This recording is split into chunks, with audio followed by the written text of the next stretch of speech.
যানজটে ঘন্টার পর ঘন্টা আটকে থাকা শহুরে জীবনের এক চিরচেনা বাস্তবতা।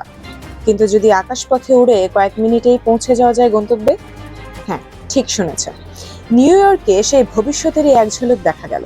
শুরু হলো উড়ন্ত গণপরিবহনের নতুন যুগ।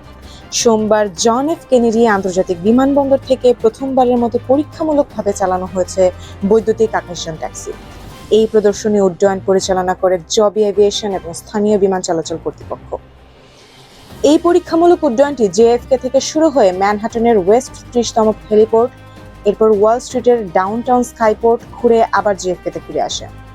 এটি নিউ ইয়র্ক শহরের প্রথম পয়েন্ট টু পয়েন্ট বৈদ্যুতিক উলম্ব উড্ডয়ন ও অবতরণ প্রযুক্তি নির্ভর আকাশযান হিসেবে ইতিহাসে জায়গা করে নিল।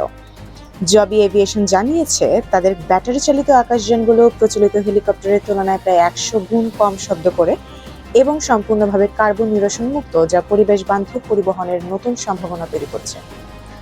নিউ ইয়র্ক ও নিউ জার্সি বন্দর কর্তৃপক্ষ এর নির্বাহী পরিচালক ক্যাথরিন গার্সিয়া বলেন, এই প্রযুক্তি চালু হলে যাত্রীরা দীর্ঘ যানজট এড়িয়ে খুব অল্প সময়েই ম্যানহাটনে পৌঁছাতে পারবে।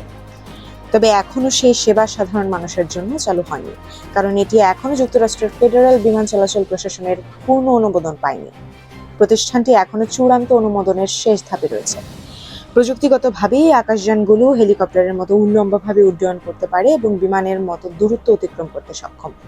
ঘন্টায় প্রায় 140 মাইল গতিতে উড়ে 4 জন যাত্রী বহন করতে পারে।